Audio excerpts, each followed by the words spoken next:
Hi, and welcome to the next edition of the Check-In Podcast, where we're talking about what it looks like to lead well-being at work and at school. We're talking to community builders, innovators about leading the way. Today's guest is Ms. Jillian Lawrie. Jillian, thank you so much for joining us. It's a pleasure. I so enjoyed the conversation we just had, Nelson. Yeah. Jill, tell the audience a little bit about yourself. Well, we just shared in our pre-show chat. I'm from Kitchener, so we're pretty local. I've got a business background, and also I think our link was my wellness work. So my social tag is Jill Be Well. I'm a yoga instructor. I've recently done a stint as a charity boxer, and I am. You shared one of your favorite books. I am such a Brené Brown follower that the idea of daring leadership and really trying to do things differently has shaped my life a lot as I continue to practice those things that I'm learning. But I'm living back in my hometown after, a life of trying to find where I'm meant to fit. Lived in the Bahamas and Panama, and am now back raising two teenagers and working in a newly launched print and brand shop, but doing sales and strategy there. Oh, okay, awesome. Yeah, I just kind of reached up, and I don't know if That's a good one. That's the one that's up here in the library to reaching up. So yeah, she's I love her books as well. I figured you would know the name. Yeah. So first question out of the hop is what does well-being at work mean to you personally? So we were chatting and I shared as well, like I've just done a career shift. So I went from like a really structured job where I had benefits that I really valued. I had an HR plan and sort of someone that I could reference. And so on first thought, like that is a big piece of what I think wellness is. But as I really think about it, I mean, to me, wellness at work is having that healthy balance that you feel safe and protected, where compassion and communication are really important. As I said, I've recently switched jobs. I gave up those benefits. But what I took in exchange was something where I just felt like I was a more integral part of the team. And I'm learning that the way we communicate with each other and create space, set goals, and also reset those goals so that we're not being held accountable for really unattainable things. Having meaningful work where people don't burn out, but they're sort of supported by leaders, given the tools that they need to succeed. And I think a lot of that really kind of goes back to some of those really basic fundamentals of leadership, like creating goals that are challenging but attainable, listening more than you talk. That's actually something that I've really been learning that I haven't practiced for most of my life. And I think it's a learned skill to know, like ask a question and then let somebody else answer it instead of filling in the space. So I know this is a podcast and I've got to talk, but there's this natural inclination in the skills that I'm developing to ask questions right back to you, but I'll stick to the format. Thank you. Can you share one thing, big or small, that an organization or in the past organization did to support well-being in the workplace? I really find that those check-ins, so where you get feedback, that's meaningful feedback, is so important. So recently, that was something that I really worked to build in the team that I was leading at United Way.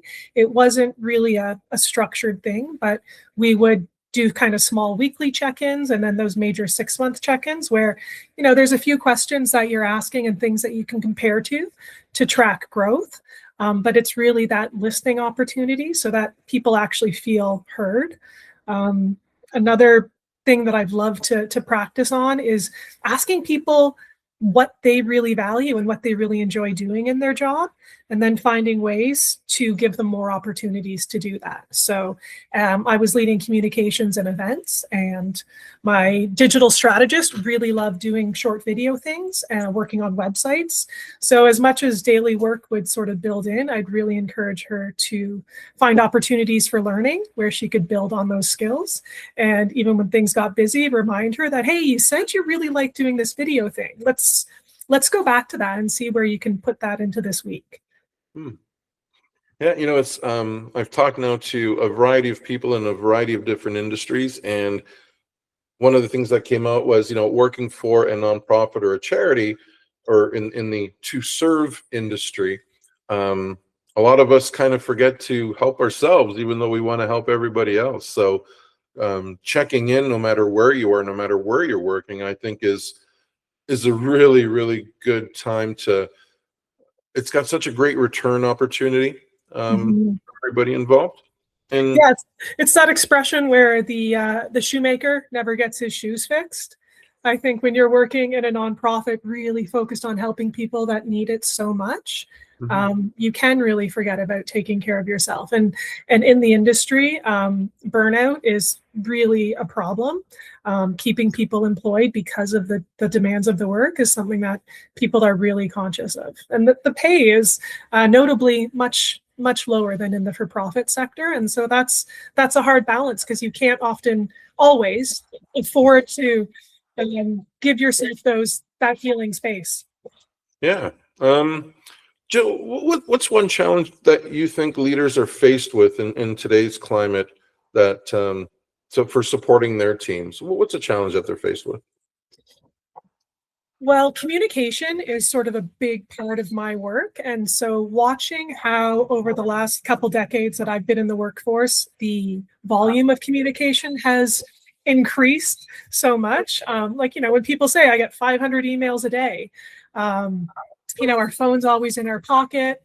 I feel like really finding the time to get to not like the urgent items on your list, so that you're checking in and taking care of people, taking care of yourself, is really important. Putting time blocks in where you're really actually doing those checks, I think, is so important. And then, as I already said, but that listening piece, like actually putting time in a meeting where you do a check-in before you finish, making sure that everyone's leaving with the same objective, instead of realizing, oh, we're already 5 minutes over because somebody came in 5 minutes late and somebody came in 15 minutes late. I think that's so prevalent when schedules are so packed. But finding the time, and it's kind of funny because it's almost so simple, but it really becomes a challenge with such an overflow of channel communication. Yeah, absolutely. So we've talked about others and so forth. How does Jill recharge her batteries?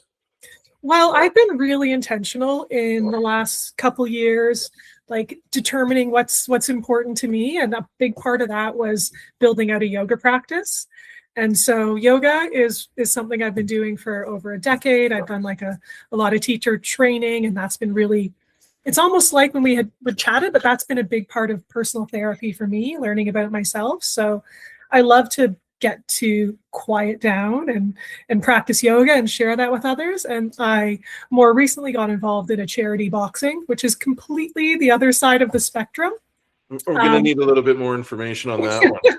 Well, we've got a local Olympian. Her name's Mandy Boujol, and she started this event called Champs for Charity. So essentially what that is they pick 20 local business people and they give us 3 months of training. And then they have this really cool, like Las Vegas style black tie event with these 10 matches where these new fighters are pinned in a ring. So we trained like 4 to 8 times a week for 3 months. And so I had this event last April, and I've kept boxing because it just really allowed me to, sweat it out, build up. Like I hadn't experienced a team like I had with this team. We trained together with these 10 other people for about 3 months, and it's continued. But I keep doing it because I kind of laugh when I think, well, I feel like yoga tonight, but I'm signed up for boxing, so I'm going to go. But it helps me get energy out, connect with other people. And then family dinners is also something that I have known for a long time, is really something that I visualize as like a family grounding thing. So I'm, again, really intentional. As much as my teenagers take, often 10 times to come down to the table because they're busy doing something really important, I'm really intentional about making sure, as much as we don't spend hours together every evening, that we get some quality time together. And that I find really recharging. That was another part of why I did this career change, because I really felt that I needed to have control of my own schedule. so that I can prioritize the things that help me recharge and are most important to me. Yeah, I love that family grounding. That's the first one I've heard of that. So thank you. That goes into the library. I like how you did boxing and then family dinner, one after the other. Well, and you know, there's something that's really neat about it, because I never thought that this would be one of the benefits of the boxing, but it's hard to impress 14 and 17-year-old kids, but they think that their mom boxing is such a cool thing. They haven't missed a fight. When I hear from my in-laws, they always talk about how proud and cool they think their mom is because I've done this. So I find it's interesting. You get that karma of when you follow a path that's interesting for you and rewarding, that more comes through with it. Oh, absolutely. I'm a witness to that. What advice would you give to other leaders who are looking to create those kind of caring cultures at work? You mentioned you have a whiteboard behind you. I mean, I love that whiteboard session where it's not led by the leader, it's actually led by some questions. And, you know, we can't let ChatGPT take over our world, but having ChatGPT create some questions and help dig deeper, and then giving people space to share. One of those key things I find for leadership is leadership not in isolation, but in community. So get your whole team together, as opposed to thinking, and not to say that it's not important to meet one-on-one with people, but when you're doing planning, when you're listening, I think it's so important that everyone has the opportunity to learn and grow from each other, so that, you know, when something's said, it's not said in isolation, and that a decision made is really shared across people, especially in a workplace where you should be working towards a common goal and really sharing those checkpoints along the way. And then taking time, like putting time in the schedule for those meaningful times. So whether that is developing an agenda that you use as that standard format in a meeting that doesn't just do the check-in of like, hey, how was your weekend? Tell me one cool thing you did, but something actually meaningful, making sure that everyone's on board and showing up, creating a culture where that is the norm, where you don't show up 10 minutes late for a meeting. You put it in your calendar that you're ready 10 minutes before the meeting so that everyone can be there. I think it's pretty old school, and it makes me think of my father-in-law, but you know, showing up on time is a way that you show people respect. But more than that, when you're working as a team, if people aren't in the room, then that shared opportunity doesn't happen. And I said it at the beginning when I said I'm going to talk too much, but like that opportunity of listening to people. Don't ask them a question and already know the answer. Ask them a question and then listen, and listen to understand, and be prepared to change plans if that's what makes sense, instead of feeling, like that idea of, well, this is just how we've always done it. People find change really scary. But when you pull down that Brené Brown book and like the Atlas of the Heart, an idea of actually understanding emotions, it's really important. And even if we don't come to work and talk about every challenge that we have at home and in our families, because we all have them, understand that everybody has them, and make space for people to not show up at their best, but have that culture where, you know, people are showing up with their best intentions. Yeah, absolutely. I was thinking back to just the way a couple of things you mentioned there in my leadership days. I think the most successful years that we had were when we said, we're given the numbers from the top. We said, okay, here's the playing field, right? How are we going to go across that field and score or hit our targets? And when it came from the team, the team created the plan. And much like that whiteboard you were saying, and then when they do that, they're now vested because that was our strategy, kind of, and it really gave a different kind of boost to everyone involved, and then holding each other accountable for them doing what they said we were going to do. So yeah, I love that whiteboard analogy. When the day comes that you call it a career, wherever you are, how would you like to be remembered by others that worked with you or for you? I thought that was a really fun question, Nelson, because, I've often seen it come up in different coaching or therapy things where it says, like, what would people say about you? And I always feel really like I have no idea. And I think I need to dig into the courage to ask. But I have really been trying to live and lead by these principles that I'm talking about, so that I'm communicative and open and authentic. Like, that's another piece that I've really been trying to live without being offensive about it. So my core values are authenticity, health, and when you're on a podcast and then you get nervous and you can't remember the thing. Abundance. That was the word. Knowing that, like, there's no shortcoming on things. So I, again, this is something that I can think of some examples of. I don't really want to take the credit for things. I love helping someone else and seeing them take the credit. One of the best moments of my career at United Way was seeing one of the younger women who I had felt like I maybe helped and mentored a little bit, having the opportunity to be up on stage at a big event that we had. Even though she didn't want to do it, she was really nervous, but she was, honored for an accomplishment that she had achieved, and she did such a great job with it. So I hope that it's those actions that help people remember me. And sometimes authenticity is considered like, too much, overpowering, but I'm also open to taking feedback and criticism. So I hope some of those words would come out. I definitely try to be hardworking. And as I've gotten the opportunity to work with some of those Gen Z people, I've had the perspective of how hardworking isn't always the best way to be if you're thinking about wellness and well-being. I love some of these people that I've had the opportunity to work with, who they show up at 8:30 and they leave at 4:30, like on the nose, not because they're not hardworking, but because they value the time that they get to themselves and to their families. And I think it's, this is kind of a tangent, but there's so many different things I'd like to be remembered for, like that. I value that in them. And instead of thinking like, wow, I learned from it. And so I started doing the same thing, even though it was hard for me.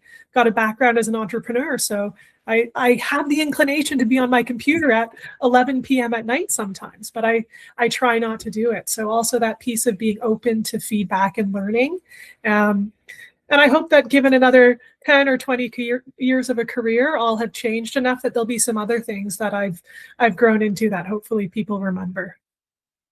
Yeah. Something that someone mentioned to me once, and that'll be a quote that I take with me, is when you're in service to others, or when you're helping others or leading others, that the reward is always greater than the award. Yeah. And that's what I live by. That's what I go with.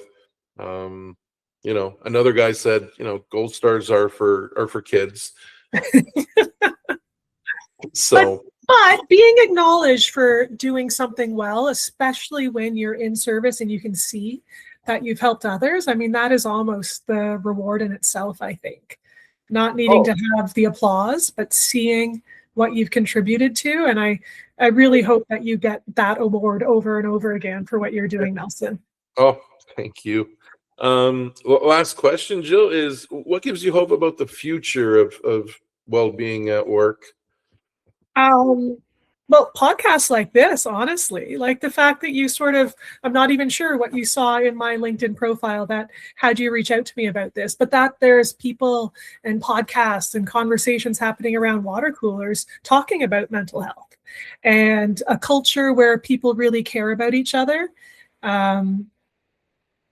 I feel like in that same piece of, working hard, working the long hours, that's not really what I'm observing anymore in a workplace. It's certainly, results are important, but the way they're getting done, I think, is really different. And I think a lot of that is from younger generations who are demanding more from their workplace and demanding that work-life balance, demanding things that align with their values, not just showing up for a paycheck, but showing up to both contribute and be of service, and also to get support and opportunities for learning and giving back. That idea that we've got ChatGPT and all sorts of other AI things now, and people aren't machines. Like, we have machines, but people aren't machines. And I really think even in our pre-chat, how you talked about how when you shared sort of some of your personal life, it really helped build relationships. I mean, that to me is so inspiring, because relationships are really the key to building anything. You have to kind of understand and like somebody to be able to trust them. And when AI can answer all the emails in my inbox for me and I don't even have to check that can get missed. And so knowing that we have efficiencies, but that can't fix sort of that humanity piece that's mixed in. And I think that there's all these really interesting conversations about AI, because people are aware that that can happen. And I think we really value, as much as we're not meeting in the same room, like we're meeting face to face, we're able to communicate, get some feedback from one another. Like, I think we will never get to the point where that's not something that people really value. And, finally, just that the definition of success is starting to include well-being, and that those conversations about mental health are happening all the time. And I think that's only going to continue. And I really applaud the work that you're doing. And thank you for having me on to participate. Awesome. Well, with that, Jill, you did my closing for me. So thank you for coming and participating. We really appreciate you taking the time, and wishing you and your family all the best. Thank you so much, Nelson. Same to you.